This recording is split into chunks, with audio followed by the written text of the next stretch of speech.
একবার এই ভেলভেট কেকটা অবশ্যই বাড়িতে বানিয়ে দেখবে। অল্প উপকরণেই কেকটা কিন্তু সুন্দরভাবে আমি বানিয়েছি। তো তোমরা অবশ্যই বাড়িতে একবার হলেও বানিয়ে দেখবে। তো চলো, প্রথম আমি এখানে একটা বোল নিয়ে নিয়েছি। তো এর মধ্যে এখন একটা ডিম আমি ভেঙে ডিমের কুসুমটা আলাদা করে নেব, আর সাদা অংশটা আমি নিয়ে নিয়েছি। কুসুমটা কিন্তু এখানে আমি দেব না। তো কুসুমটা দিইনি, এখানে সাদা অংশটা আছে।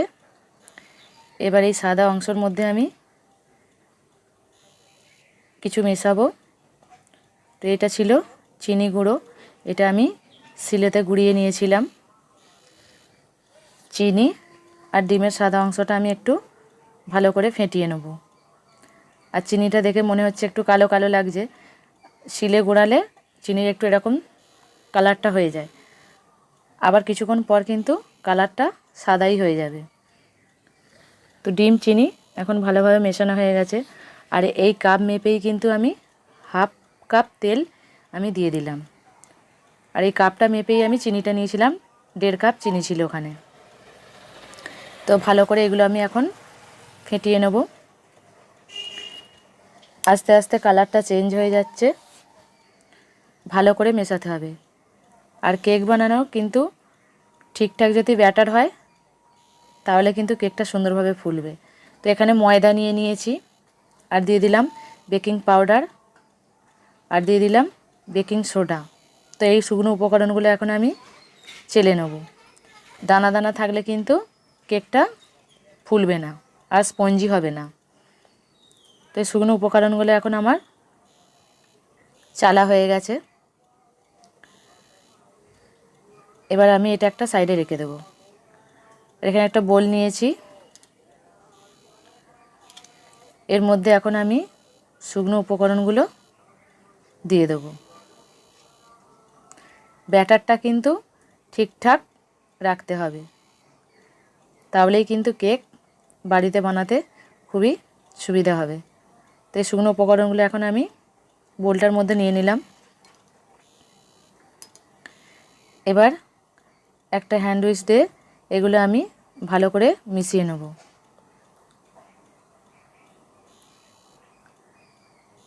শুকনো উপকরণগুলো এইভাবে মিশিয়ে নিতে হবে। ময়দা, বেকিং সোডা আর বেকিং পাউডার 3টে মেশানো হয়ে গেছে। আর এখানে যে আমি ডিম, চিনি আর তেলটা রেডি করে রেখেছিলাম, দেখো কতটা কালার চেঞ্জ হয়ে গেছে, সাদা হয়ে গেছে। তো এটা এখন আমি এর মধ্যে দিয়ে দেবো। দেওয়ার পর দেখো ব্যাটারটা আমি তৈরি করে নিয়েছি। এবার এখানে একটু ফুড কালার দিয়ে দিলাম। ফুড কালারটা ছিল অরেঞ্জ কালার, তোমরা দেখতেই পাবে। তো কালারটা এখন আমি ব্যাটারের সঙ্গে ভালোভাবে মিশিয়ে দেবো।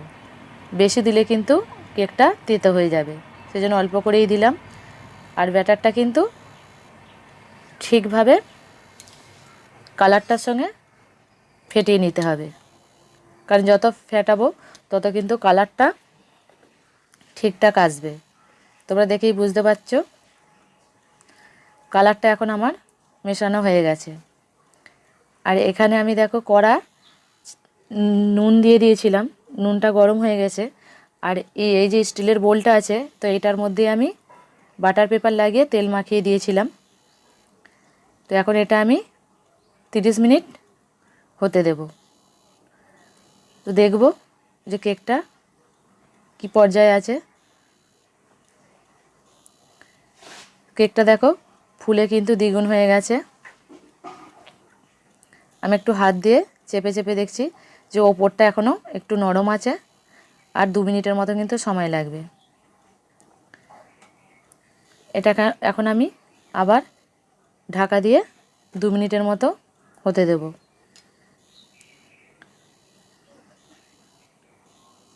এখানে 2 মিনিট হয়ে গেছে। এবার আমি ঢাকাটা খুলে দেখব যে কেকটা হয়েছে কি না।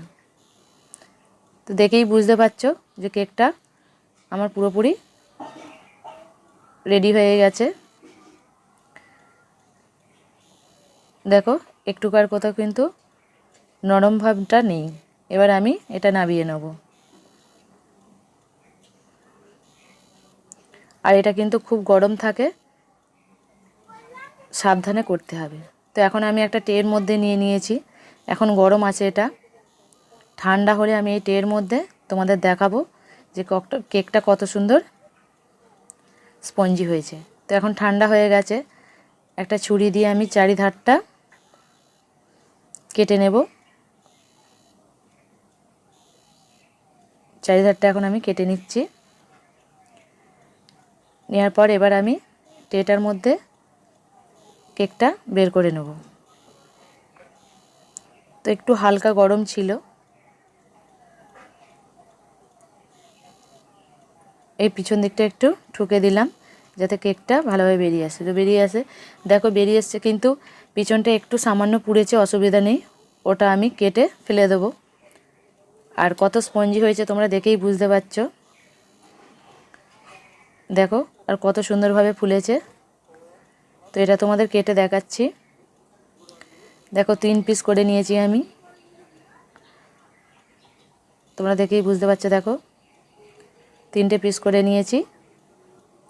আর তোমরা অবশ্যই বাড়িতে একবার হলেও এই ভেলভেট কেকটা বানাবে। অল্প উপকরণ, বেশি কিছু লাগে না।